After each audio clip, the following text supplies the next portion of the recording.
Assalamualaikum. Apa kabar kalian semua?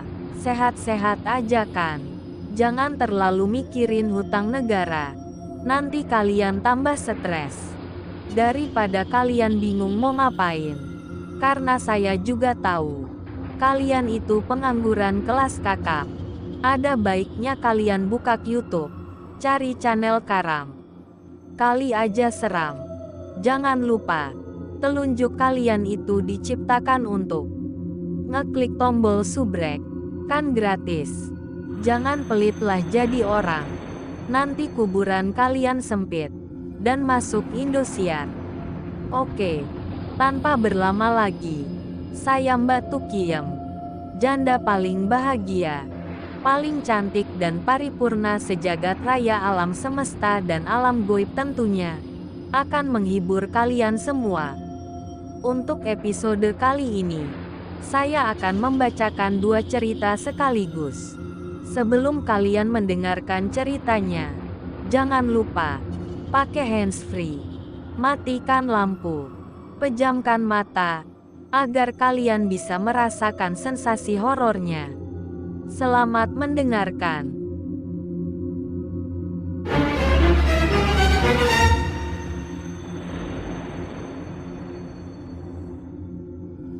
Cerita pertama, diculik makhluk goib.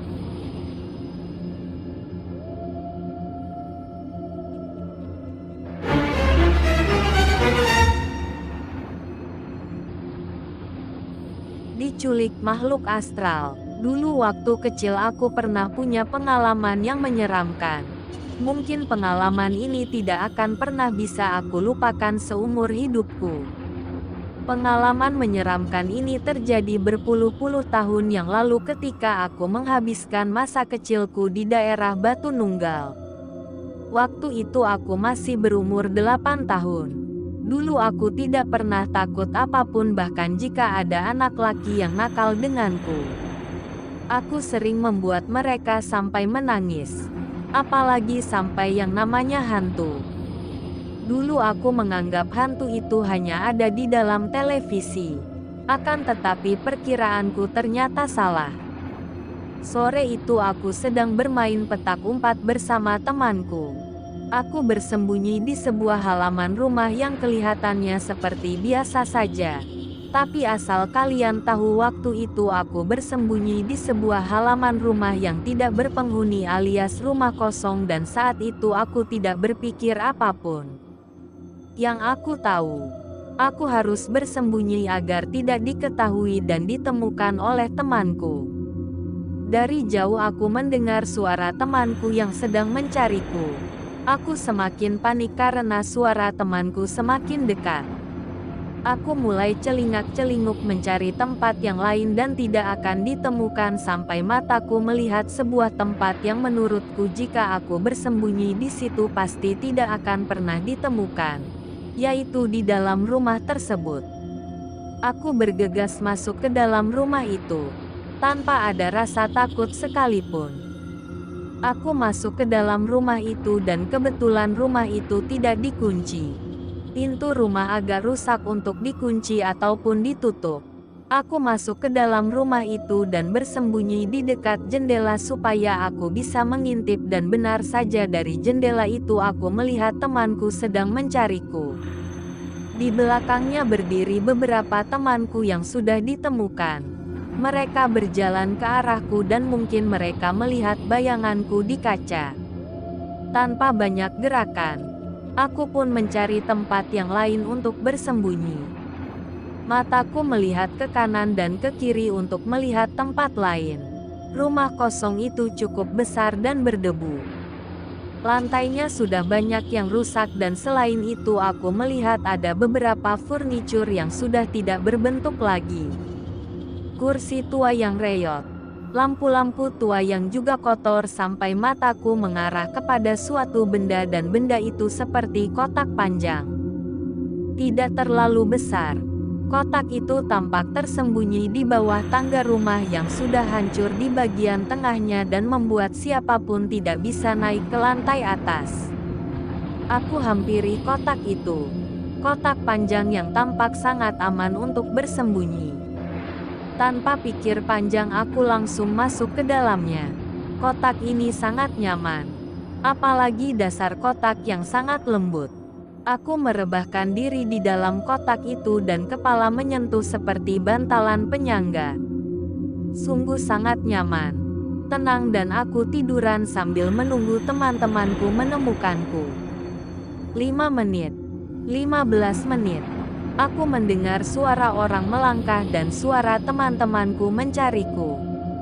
Tapi kenapa mereka tidak menemukanku? Aku senyum-senyum di dalam kotak. Kotak panjang itu yang di dalamnya seperti kasur. Dan perlahan mataku terkantuk. Aku pun tertidur di dalam kotak itu. Sampai astaga aku terbangun kaget. Entah berapa lama aku tertidur di dalam kotak itu. Udara di dalam kotak itu semakin pengap dan aku mulai merasakan kedinginan. Tanganku mendorong kotak penutup itu dan kotak yang aku tiduri itu tidak bisa terbuka. Aku terus mendorong dan memukul-mukul kotak itu.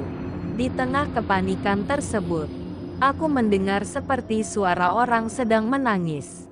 Suara tangisan seorang perempuan. Tapi aku tidak tahu dari mana asalnya dan aku terus mendorong kotak. Waktu itu aku mengira suara tangisan itu berasal dari luar kotak. Tapi ternyata bukan. Suara itu berasal dari dalam kotak ini. Dan benar saja ketika aku mulai menyadari ternyata di bagian bawah kotak ini bukanlah busa. Melainkan aku tidur di atas tubuh seorang manusia. Aku bisa merasakan bagian-bagian tubuhnya. Perlahan aku melihat ke bagian atas dan seraut wajah menyeramkan muncul. Wajah itu berwarna gelap dan sangat menyeramkan. Wajah tersebut tertutup sebuah kain putih dengan bagian atas yang terikat. Aku kemudian memperhatikan mukanya yang lebam dan tiba-tiba mata makhluk itu terbuka lebar dan dia menatap ke arahku. Aku tidak tahu jam berapa. Aku juga tidak tahu apakah temanku masih berada di rumah ini dan aku terus teriak minta tolong. Suasana di dalam kotak ini gelap. Tapi kenapa wajah menyeramkan itu bisa terlihat jelas olehku? Samar-samar aku mendengar suara orang menangis lagi. Kali ini lebih terdengar karena memang suara tangis itu berasal dari tubuh yang berada tepat di bawah tubuhku. Aku terus mendorong kotak itu lalu suara tangis itu terdengar lebih kencang namun kotak ini masih belum mau terbuka. Aku memejamkan mata. Seketika suasana menjadi hening.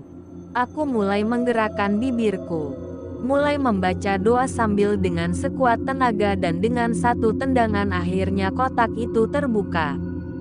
Suasana dalam rumah ini sangat gelap. Sepertinya aku sudah tidur dalam beberapa jam. Aku membuka pintu dan benar saja memang sudah malam. Aku tidak tahu berapa lama aku tertidur di dalam kotak. Cahaya bulan menembus pintu rumah itu dan cahaya langsung menyinari kotak tempat aku bersembunyi tadi lalu kotak tempat aku bersembunyi itu adalah peti untuk orang mati. Kemudian kotak itu bergerak-gerak dan dari kotak itu muncul sesosok makhluk yang tadi bersamaku di dalam kotak. Sekujur tubuh makhluk itu terbungkus kain kafan putih. Dengan muka yang lebam dan mata yang sudah terlihat hanya bulatan hitam. Aku terus berlari dan dalam hitungan detik, dia sudah ada di hadapanku dan aku terus berlari melewati makhluk itu.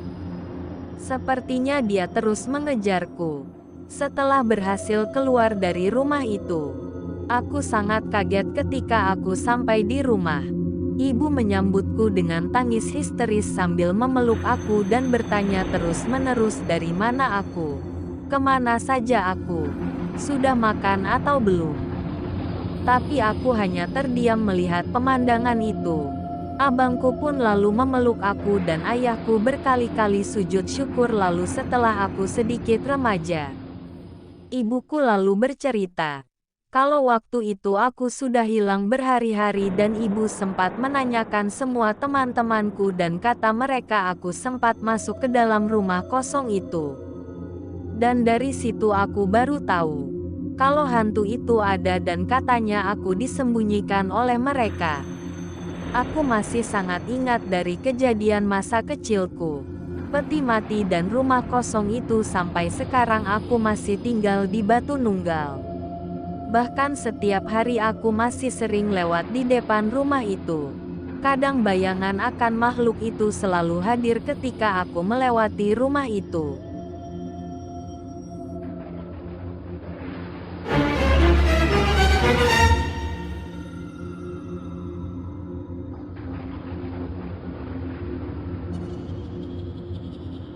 Cerita kedua, hantu mahasiswi.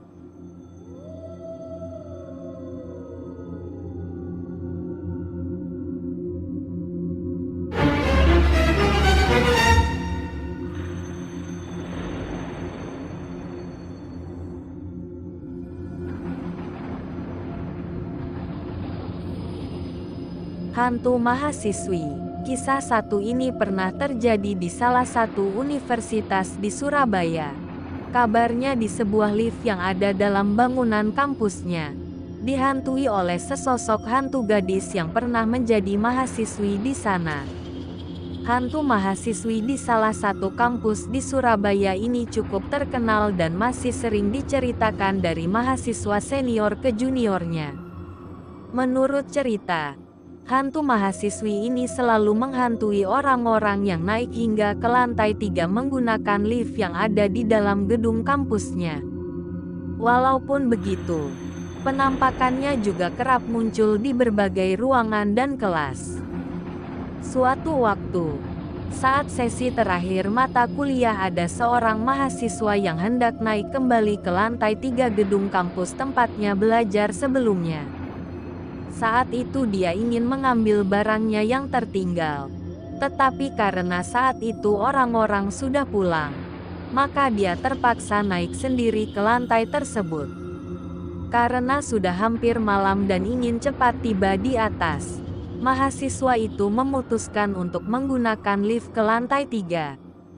Saat berada di dalam lift, perasaan mahasiswa itu memang sudah tidak enak ketika lift di lantai 2. Karena lift tersebut terbuka dengan sendirinya seolah ada yang menekan tombol lantai 2 dan tidak seorang pun masuk ke dalam lift. Tidak melakukan apa-apa, lift itu kembali tertutup dan melanjutkan naik ke lantai 3. Saat tiba di lantai 3 tersebut, pintu lift kemudian terbuka. Suasana sudah remang-remang di atas sana. Langit sudah mulai gelap seiring matahari tenggelam. Lampu-lampu di koridor kosong juga tidak satu pun menyala. Walaupun enggan keluar dari sana, mahasiswa itu tetap memberanikan dirinya mengambil langkah keluar. Baru hendak melangkah, dengan cahaya seadanya yang ada di sana, dia melihat sesuatu dari kejauhan di koridor yang ada di depannya. Tampak seorang gadis tengah berdiri di sana. Kian lama menatapnya. Gadis itu kian mendekat. Bulu kuduknya berdiri. Dia merasa ketakutan. Tak lama setelah itu tak sengaja cahaya dari jendela menerpa wajah sang gadis. Tampaklah sosok mengerikan dengan wajah yang pucat pasi. Dengan tubuh yang terluka. Berdarah di pakaian putihnya yang lusuh. Tidak butuh banyak waktu hingga akhirnya mahasiswa itu memutuskan untuk menutup pintu lift itu segera dan turun secepatnya ke lantai dasar. Keesokan harinya ketika menceritakan pengalaman tersebut kepada temannya, akhirnya dia tahu bahwa sosok hantu gadis itu merupakan hantu yang biasa menghantui kampus tersebut. Tidak hanya di lift. Hantu gadis yang dulunya merupakan mahasiswi di universitas tersebut biasa menampakkan dirinya di kamar-kamar kecil, perpustakaan atau di berbagai tempat di dalam kampus tersebut. Hantu mahasiswi ini sangat terkenal di kampus tersebut. Namun, tidak ada seorang pun yang mengenal atau mengetahui pasti siapa hantu gadis itu dan mengapa dia menghantui beberapa ruangan di kampusnya. Dari cerita-cerita yang ada, Legenda misteri ini berawal ketika ada seorang mahasiswi yang meninggal di sebuah ruangan di kampus tersebut. Menurut cerita, ada seorang gadis yang pernah menjadi mahasiswi di universitas tersebut. Gadis ini kemudian memiliki hubungan asmara dengan seorang laki-laki yang merupakan mahasiswa di kampus yang sama. Namun suatu kali, mereka akhirnya terlibat pertengkaran. Entah karena urusan asmara atau hal lainnya. Merasa tidak senang dengan sang gadis, laki-laki itu lantas membayar seorang petugas kebersihan untuk menghabisi nyawa kekasihnya sendiri. Beberapa hari setelah itu, sang gadis ditemukan tak bernyawa di salah satu sudut di gedung kampus, yang biasa disebut gedung P. Wajahnya berlumuran darah dan dia menderita luka tusukan yang membuat genangan darah di sekelilingnya. Sejak kematiannya, beberapa orang mengaku melihat penampakan hantu gadis tersebut ketika naik di sebuah lift yang ada di salah satu gedung kampus. Sebagian mengaku melihatnya di ruang kelas, atau di koridor yang kosong. Beberapa mahasiswa mengaku melihat penampakannya di toilet wanita. Sosoknya sangat menyeramkan, penuh darah, dengan wajah sedih dan pucat. Suara-suara aneh juga kerap terdengar di saat mata kuliah telah usai. Derap langkah terburu-buru tetapi tidak seorang pun yang tampak. Erangan kesakitan dan jeritan minta tolong di sudut ruangan tempat gadis itu ditemukan tak bernyawa, selalu berhasil membuat orang-orang yang mendengarnya bergidik.